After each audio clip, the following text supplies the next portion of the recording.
Contando el cuento con Ángel Guzmán.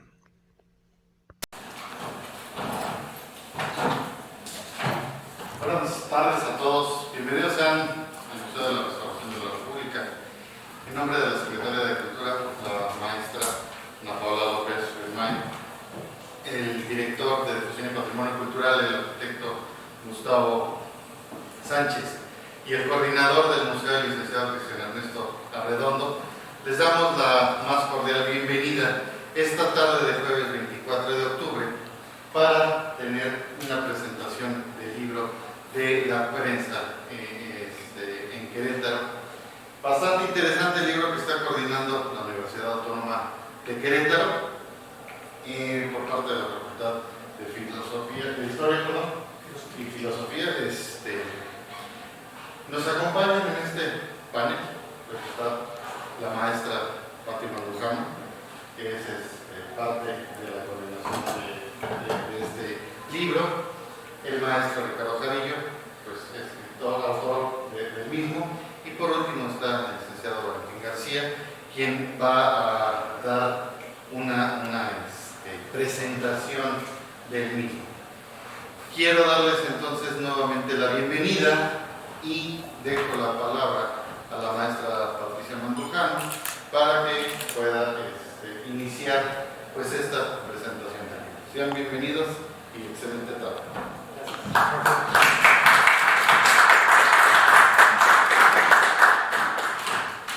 Buenas tardes, agradecemos su presencia y para dar inicio a esta presentación comenzamos con la participación del maestro Valentín García. Buenas tardes a todos, nuevamente bienvenidos. Bueno, quiero agradecer en primer lugar la confianza depositada en mi persona para presentar este libro. Ustedes, pero uno de mis hijos me preguntó que por qué me elegían a mí para presentar el libro. No le supe contestar. La única respuesta que se me ocurrió es que a lo mejor no me conocen bien, por eso me invitan. Pero bueno, esta publicación a mí me encantó desde que vi el título, porque soy una persona que aprecia muchísimo, y aquí hay otra que sé que comparte ese gusto, los anuncios en periódicos y en revistas antiguas. No como una curiosidad, sino como un medio de información. Entonces, el título me atrajo bastante, y ya que lo tuve en mis manos y lo pude leer, pues bueno, es como cuando uno conoce a una chica, papá, pues gusta, pero cuando la conocemos, pues nos enamoramos y ella nos perdemos, ¿verdad? Entonces, con este libro así me ocurrió a mí. Traigo aquí algunas notitas, no las voy a leer, nada más me sirve de guía. La época que abarca, o la temporalidad de esta publicación, es de 1880 a 1914. ¿Qué de peculiar hay en este intervalo de tiempo? Bueno, pues en primer lugar, Querétaro, para esa época, o antes de esa época, mejor dicho, como que había venido a la baja en su economía. No era aquella ciudad pujante. Precisamente 1882 va a ser un parteaguas por la llegada del ferrocarril. El ferrocarril era conocido en aquellos tiempos como la palanca del progreso y la luz de la civilización. Ustedes nada más de qué estamos hablando. Y va a ser el ferrocarril el que va nuevamente a detonar el auge en la economía, no solamente de Querétaro, sino de todo el país, pero hablaremos concretamente de Querétaro. Hasta 1903, va a llegar otra línea de ferrocarril. Entonces las oportunidades de comercio para Querétaro se van a duplicar. Más adelante vamos a tener un fenómeno que va pues otra vez a declinar la economía, y es la Revolución Mexicana. Precisamente se cierra el estudio que hacen los autores en 1914, es decir, el triunfo de la Revolución Constitucionalista. Todavía vendrían las batallas del Bajío en 1915, etcétera, pero bueno, la obra abarca hasta 1914. Entonces, vaya fenómenos, ¿no? La Revolución Mexicana y el auge que trajo el ferrocarril. Auge para algunos, desgracias para otros. Entre esas desgracias, pues la fábrica de textiles El Hércules, que ante las importaciones de géneros textiles de Estados Unidos, pues se fue hacia abajo, ¿no? Bueno, otra cosa muy interesante de esta publicación es que hay un apartado donde se habla de los periódicos, de la prensa local, y no solamente se limitan a darnos los nombres del periódico, sino quiénes eran los dueños, quiénes eran los redactores, en dónde estaban. Es un documento valiosísimo ya nada más para a todos aquellos que nos gusta investigar historia, pues ya sabemos cuántos periódicos había, cuál era su periodicidad, si eran semanales, si eran diarios, etcétera, y con lujo de detalle. Ya esta información ya por sí sola, y son unas cuantas páginas, es valiosísima para la gente que nos gusta. Bueno, hay autores o investigadores que todavía hace unos 10 años desdeñaban mucho las investigaciones hemerográficas, como que le restaban valor. Esta publicación abona en favor de esas investigaciones hemerográficas porque nos dan una cuenta muy puntual y con un método bastante bueno de información que aparece en los periódicos. Concretamente se habla de anuncios publicitarios.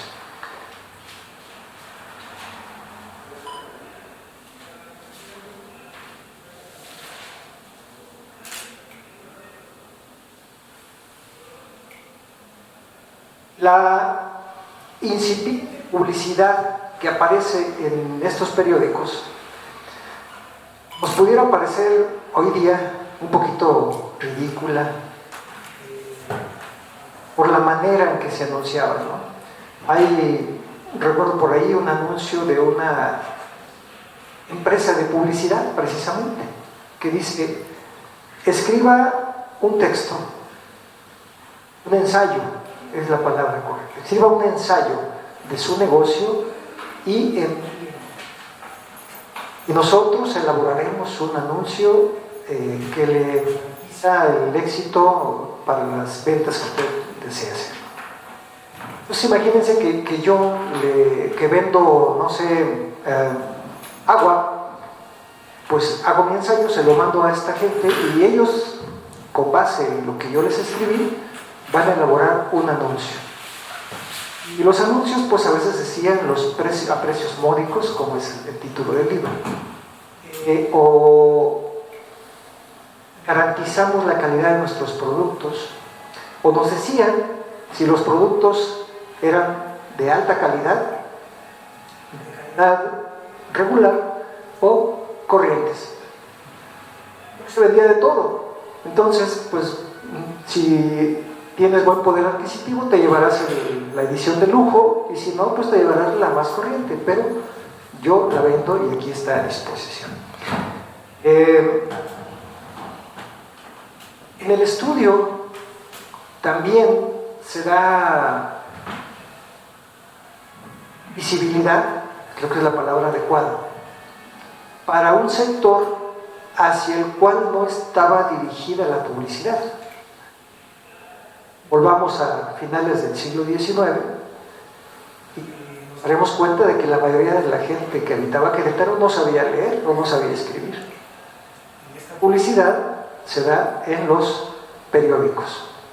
Por lo tanto, pudiéramos pensar que es un estudio excluyente de esa población analfabeta o que no tenía acceso ni siquiera para comparar alguno de los artículos que se ofertaban, porque mucho de lo que se ofertaba pues eran artículos considerados de lujo o para una clase social económicamente alta, vamos a decirlo, como los pianos, por ejemplo, ¿no? Aquí se vendían pianos de todas marcas, unas que sinceramente me eran desconocidas, y artículos que se podían encargar a los grandes almacenes de la Ciudad de México, como el Palacio de Hierro o el puerto de Liverpool, y aquí se ofrecía traer esos productos desde allá sin ningún riesgo y con la garantía de ser originales de esos almacenes, ¿no?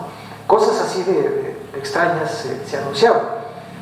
Hoy día veo a algunos jóvenes y pues basta agarrar el celular, abrir una aplicación y hacer una compra del otro lado del mundo, en Estados Unidos, en Europa, en Asia, y el producto nos llega a nuestra casa.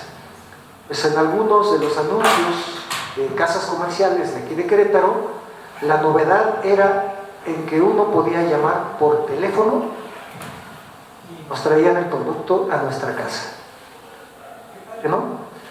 Hoy día es una comodidad ordenar algo a través de una aplicación y que llegue a nuestro domicilio. A veces no es lo que esperamos, pero llega. Con estas tiendas por lo menos había garantía de que era lo mismo que se vendía allá. Y me gustaría hablar del libro en particular, porque comentaba hace rato con el maestro Ricardo, nuestra Patti, que no cabe duda que la docencia la traen, pero en las venas, en la sangre, porque en los primeros capítulos de este libro nos hacen una interiorización, una introducción a lo que va a ser su estudio analítico. Y nos dicen en los primeros capítulos, por ejemplo, por qué es interesante y cómo se aborda el estudio de la vida cotidiana, concretamente aquí en Querétaro, ¿no? Nos describen cómo era la ciudad de Querétaro en esa transición del siglo XIX al siglo XX. ¿Han escuchado la frase el México decimonónico? ¿A qué suena? A rancidumbre, a cosas viejas, a cosas obsoletas, ¿no? En cambio el siglo XX era el siglo de la modernidad. Entonces es un salto cuántico así el cambio de siglo, que a nosotros nos tocó vivir el cambio del siglo XX al XXI. ¿Y se acuerdan del Y2K?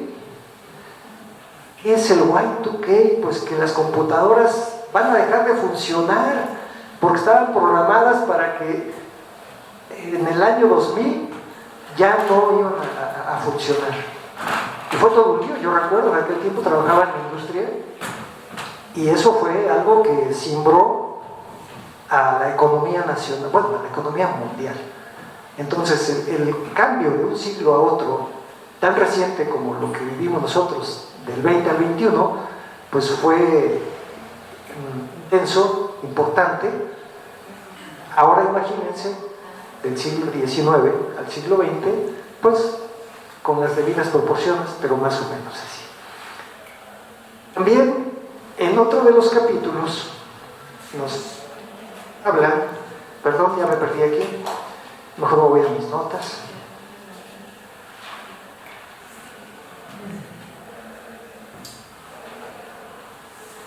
Sí, de la prensa, de los periódicos, etc. Y este es el contexto que nos van dando, o sea, vida cotidiana, la ciudad de Querétaro, la prensa local, y después de eso ya nos dan, como dicen algunos amigos míos, la carnita que es ese estudio analítico que hacen de los anuncios publicitarios, pero aplicando el método de investigación científica que nos va a permitir conocer esa información que fueron ellos selectivamente o muy minuciosamente analizando, y nos la van a proporcionar ya de una manera muy digerible, muy fácil de entender, muy asequible para todo tipo de público. Entonces la obra ya de por sí a mí me da una idea de ser una obra didáctica, por esto, no vamos a conocer solamente la información de los anuncios, sino la manera en que este estudio analítico fue realizado, y ya de esta forma podemos comprenderlo mejor y utilizarlo de la manera que mejor nos parezca. A los investigadores, a los historiadores, a los economistas, a no sé, a todo el público que lo va a leer, le va a arrojar información de utilidad. A los que simplemente deseamos conocer cómo eran los anuncios periodísticos, pues bueno, también vamos a entender que además de lo que se anunciaba en la prensa y que no era asequible a todo el público, pues bueno, conoceremos cómo compraba ese otro público, dónde compraban, ¿no? Me imagino yo, y creo que en alguna parte del libro lo mencionan, a la patrona o al patrón yéndose a comprar ropa para una fiesta o para uso diario a un almacén de estos, y mientras la servidumbre hacía las compras para elaborar la comida, para hacer la casa, pero iban a tiendas diferentes. Los dueños de la casa al almacén y la servidumbre pues al mercado. Y aquí también nos hablan de ese fenómeno, es la masa anónima. ¿Qué hacía la masa anónima? La masa anónima no iba a tener dinero para comprar un piano, o para comprarse un traje, o un sombrero fino. Pero a lo mejor sí podía comprarse un sombrero corriente, en el mismo almacén al que acudía el patrón. O sea, era saber que estaba disponible ahí, o en el mercado. Entonces, eso se analiza, esa información se desmenuza y se proporciona de una manera, reitero, bastante asequible.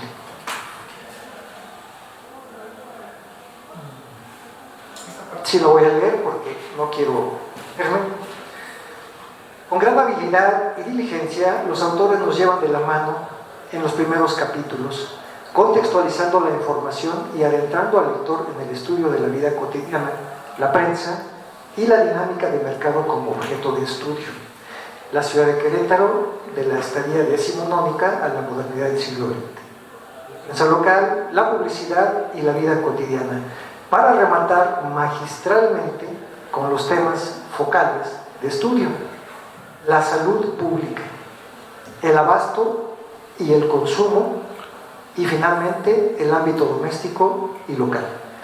Todo ello aderezado con fotografías de algunos de esos anuncios publicitarios que son una verdadera delicia para el lector, y por si fuera poco, una serie de fotografías de la época, de aquel Querétaro de principios del siglo XX y finales del siglo XIX. Esa es otra cosa que yo agradezco mucho, porque el lector puede ver exactamente cómo era Querétaro, cómo eran las calles de Querétaro, qué obras había en Querétaro, al tiempo que lee los anuncios publicitarios y se entera que tal o cual negociación estaba ubicada en tal domicilio. Después de leer este libro, cuando circulen por las calles de Querétaro, seguramente uno de ustedes va a decir: ah, aquí estuvo el Fénix, ah, aquí estuvo la Esmeralda, aquí estuvo el Rubí, porque tenían unos nombres así muy rimbombantes algunos, o aquí estuvo el Nopal, que tienda de barrotes, ¿no?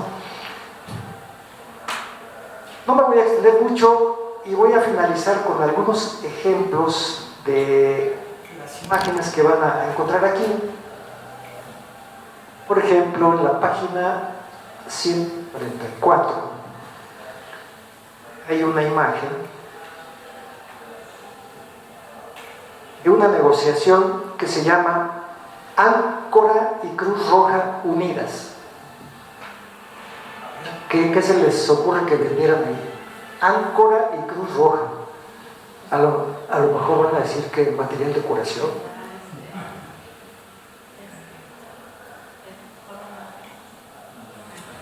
Algo relacionado con barcos. Con barcos.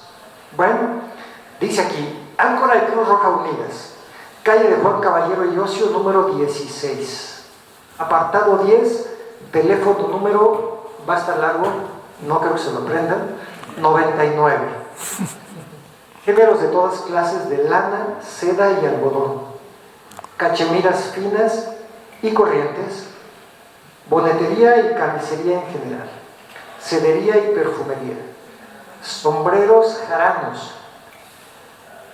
calzado eléctrico medicinal, no me pregunten qué es, pero les ha dado un calambre en el pie, pues a lo mejor estos eran para dar calambres y tenían algún tratamiento, no sé, calzado eléctrico medicinal. Yo lo busqué, lo googleé, como se dice ahora, y no lo encontré. Para ambos sexos, además. Calzado mallorquino, o sea, porca. Para señoras, señoritas y niños, charol francés, cuero inglés y glacé. Paraguas y sombrillas, calzado de hule, impermeables, calzado de la casa y a la medida. Uno podía ir, le hacían zapatos a la medida. Hoy, encárguenlos por una aplicación a ver si les queda. Porque aunque sepamos nuestro número de talla, de marca a marca o de modelo de una misma marca, no más no queda. Gran realización, importación directa de Europa y Estados Unidos. Jesús Regalado Gómez, seguramente era el dueño. Querétaro, se remiten pedidos por correo y express. O sea que Temu y todas esas aplicaciones, pues ya existían desde antes, aquí. Este de la página 86. Perdón, página 43, aquí junto. En lo que lo ubican. Aquí está. American Gentleman. Primera de Santa Clara, número 9 y medio. Yo he visto el 7 bis o incluso por allá en el Quintero hay unas casas que dicen 27 norte y 27 sur. Y yo digo, acá están orientadas para el mismo lado, pero bueno, pero nunca había visto un medio número. No sé si la propiedad la dividieron en dos y a la primera le quedó el número original y a la segunda ya nomás le alcanzó para la mitad, porque la nomenclatura seguramente ya estaba establecida y ya había un número 10, ¿no? Entonces en esta edición pues nada más alcanzó medio número. Teléfono, este ya está más difícil de aprenderse, es el 114. Querétaro, especialidad en el corte conforme últimos métodos, no me pregunten cuáles son. Trajes sin prueba, a entera satisfacción. A lo mejor ya tenían cortes hechos por tallas y garantizaban que iban a ser a la satisfacción del público. Especial surtido de casimires, francés, inglés y del país. Equidad, prontitud y esmero. Hoy tal vez diría entrega inmediata, ¿verdad? Vamos a una tienda de trajes y pues ahí nos hacen el traje y queremos salir con el puesto. Pues no, hay que hacerle ajustes. Son pocos los que tienen, como dice mi papá, cuerpecito de limosnero y les queda todo, ¿verdad? Pero casi a todo el mundo nos tienen que hacer arreglos. Por último voy a hablar de este que me pareció un encanto, página 86. Fíjense nada más lo bonito que era ir a comprar. Página 86. Discúlpenme eso de estar con viejitos. Claro.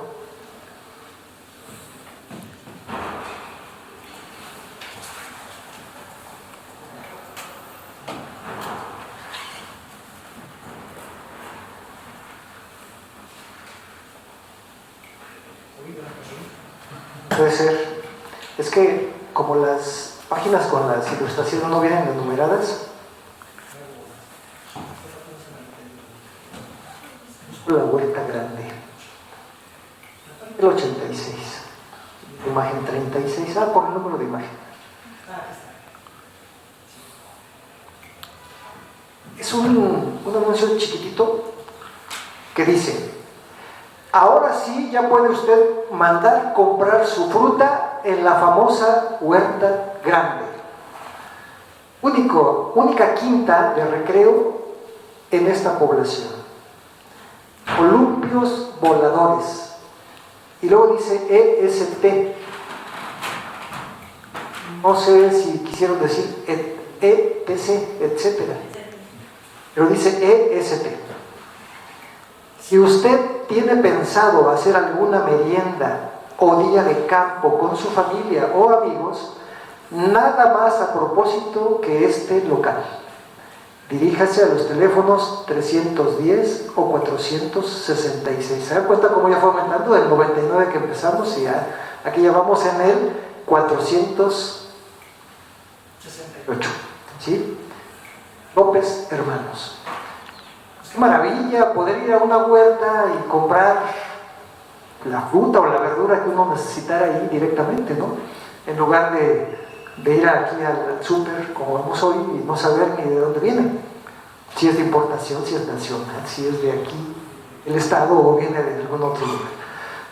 En fin, es una delicia el libro para el lector común, para la gente de a pie, como decimos, que disfrutamos mucho de conocer el Querétaro de antaño, pero es una herramienta utilísima para los investigadores, para los historiadores, por la cantidad de información que nos... Yo me siento muy agradecido por haber sido elegido por ustedes para este libro, para comentarlo. Reitero, seguramente no me conocen, por eso me invitaron. Y lo recomiendo amplísimamente. Además es un libro que tiene doble registro de ISBN. Es una edición, es una coedición entre la Dirección General de Archivos del Poder Ejecutivo del Estado de Querétaro, el Archivo Histórico, para que me entiendan, y la Facultad de Filosofía de la Universidad Autónoma de Querétaro. Entonces, hay libros que hoy día se publican sin ISBN, pues este tiene dos. Doble garantía de calidad, ¿no? Creo que puedo decir dónde se puede adquirir, ¿sí? No les voy a decir el precio, porque van a estar al 2 por 1, van a pagar 2 y les van a dar solamente 1. Se puede adquirir en la biblioteca de la Facultad de Filosofía y se puede adquirir también en la librería que tiene el propio Archivo Histórico aquí en Madero 70, ¿sí? Y hoy van a estar a la venta. Y hoy van a costar el doble porque van a llevar la firma de 2 de los autores. Bueno, 2 por 1. Ya saben, pagan 2, se llevan solamente 1. Con ustedes lo que sí.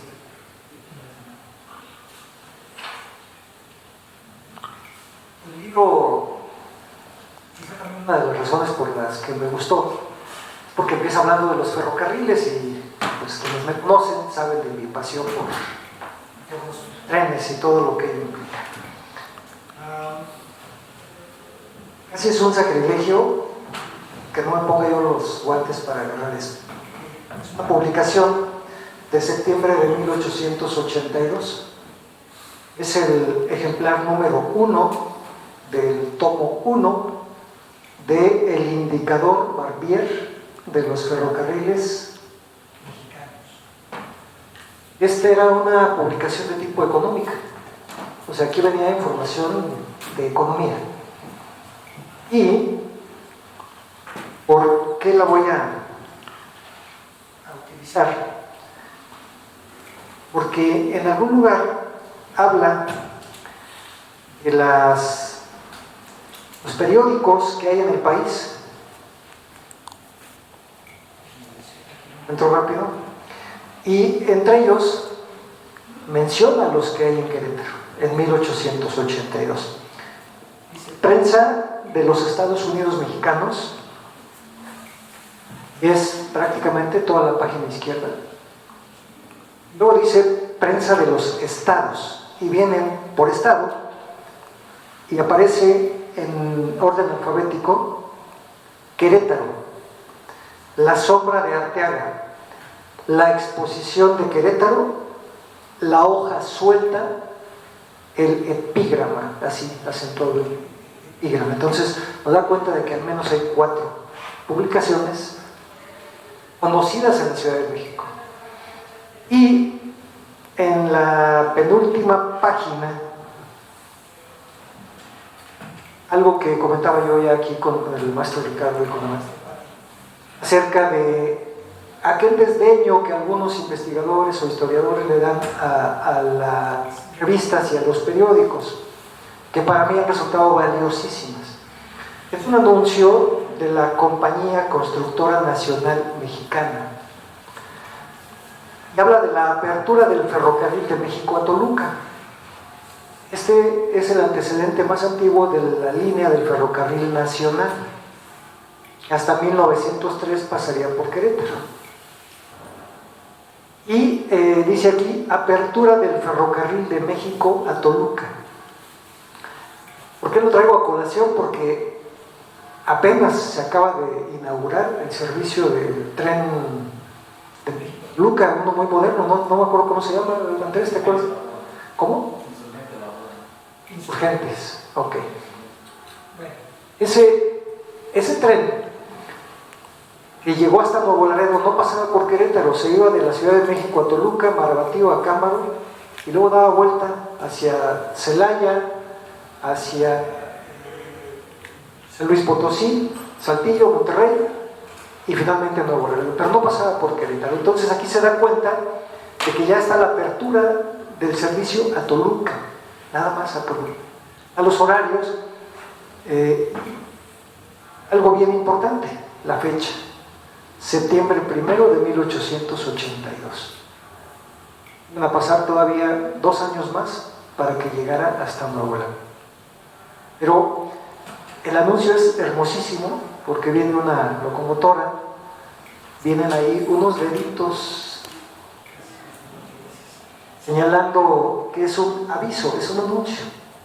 Entonces con el dedo índice señala ahí las manitas lo interesante de este anuncio publicitario, donde ya en aquel tiempo los viajeros a Toluca lo podían hacer por tren. Un pequeño ejemplo nada más de lo valioso que son estos documentos. Y nuestro Pati, que vaya al fondo del tesoro, sus colecciones.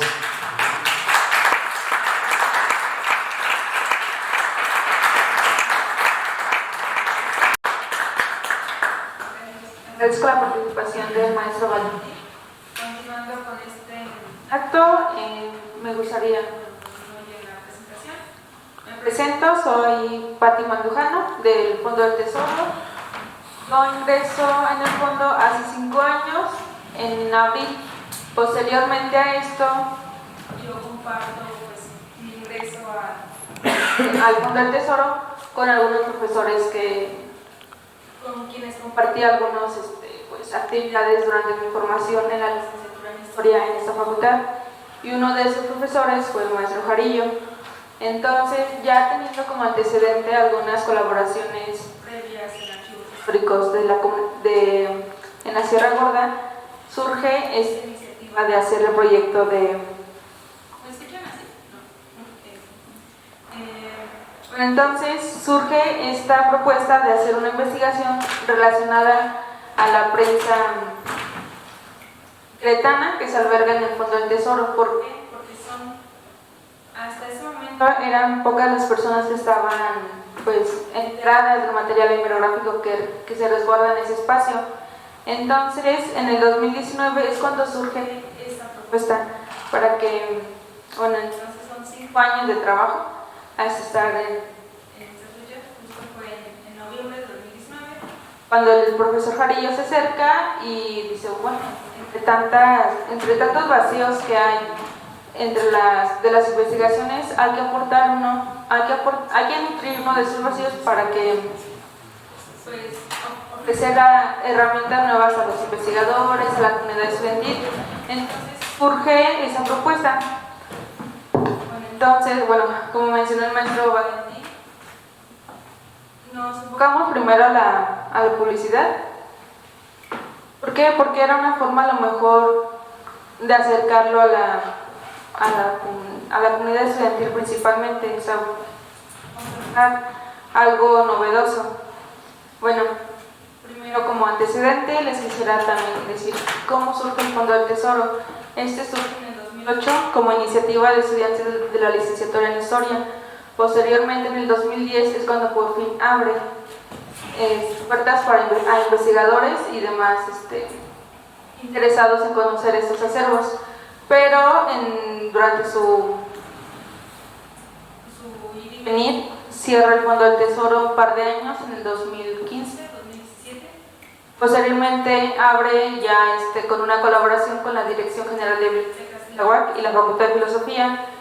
Entonces ahí se retoma ese interés por la conservación del patrimonio documental que resguarda la universidad. Y bueno, entonces se va conformando un equipo. ¿Qué resguardamos? Tenemos un fondo antiguo que data desde 1519 hasta 1921.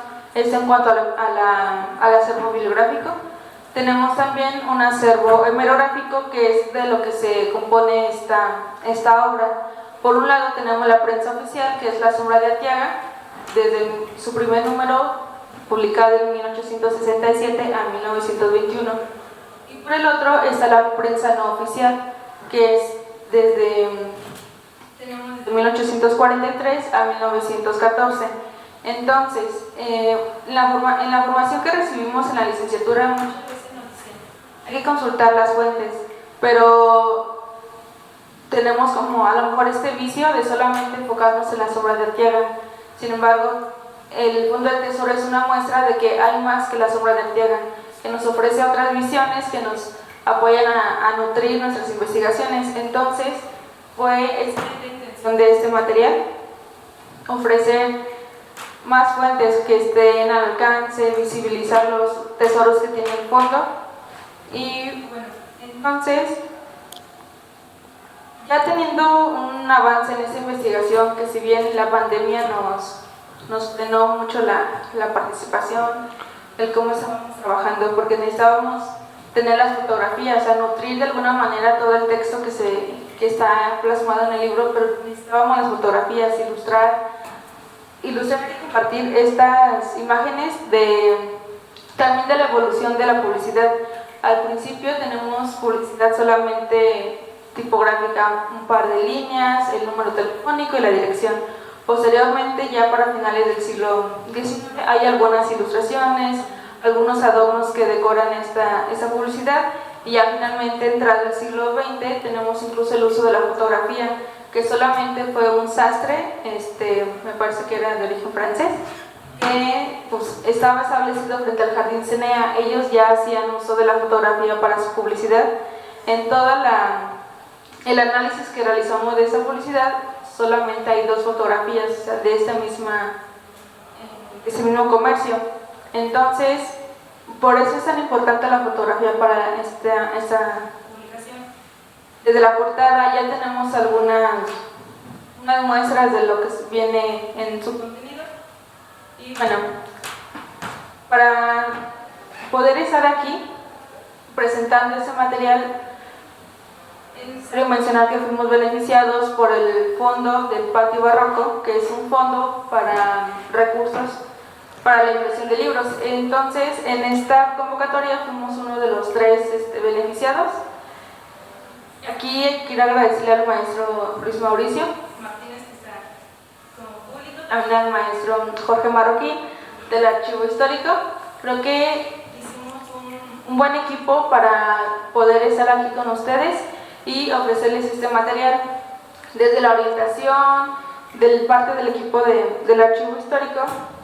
Agradecerle al maestro Rolando Valdés Nieto, entonces jefe del archivo, también al equipo de editorial, en donde está Erika, Brenda y Jorge Marroquín, quienes hicieron el diseño de este material. También es importante agradecer a la maestra Ana Cecilia Figueroa por su apoyo en toda la cuestión de redacción, corrección de estilo y demás cosas que a lo mejor llegamos después como a no ver. Entonces la maestra Ceci hizo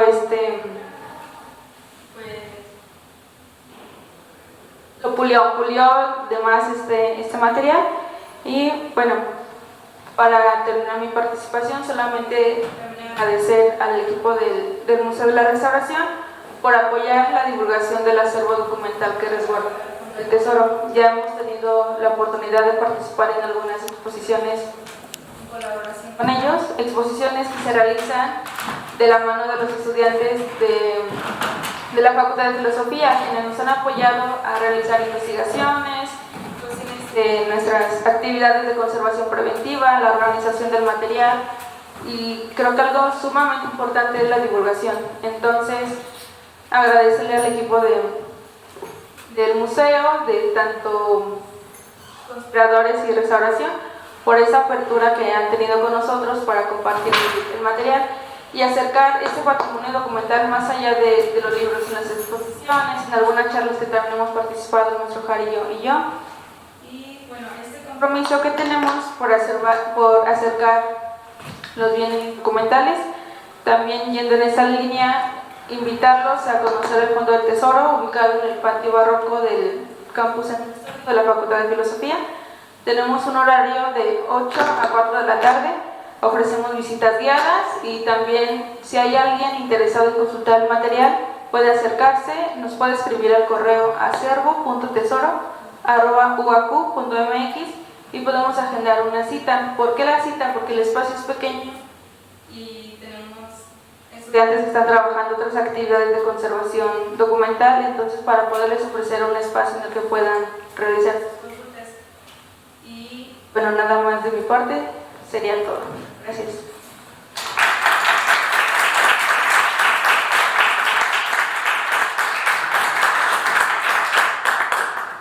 Bueno, para concluir esta presentación, doy palabra al maestro Ricardo Jarillo, también coautor. Gracias, maestra Pati. Bueno, pues en principio, buena tarde, noche a todos ustedes. Gracias por acompañarnos. Es importante su presencia. La divulgación del conocimiento y la socialización de él solo se logra en su presencia. Entonces yo les agradezco que se hayan tomado una tarde para estar aquí con nosotros. Gracias por su presencia. Pues bueno, agradezco al maestro Valentín la amena presentación de nuestro libro. Gracias, Valentín, por aceptar la invitación y por darte el tiempo de leerlo y estar aquí con nosotros.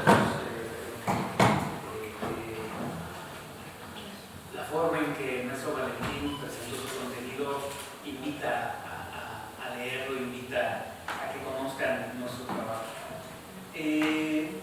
La maestra Pati ya nos ayudó a dar los agradecimientos institucionales, entonces ya no los voy a repetir, pero también de mi parte agradezco a la casa que nos recibe, al Museo de la Restauración de la República, al maestro Cristian, que tuvo la apertura, como siempre ha sido, de recibir nuestra casa.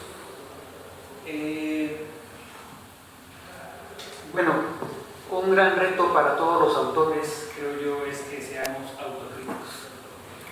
Si bien es cierto, procuramos atender varios de los objetivos y propósitos de la obra, como ya lo resaltó el maestro Valentín, pues nos quedaron varios pendientes.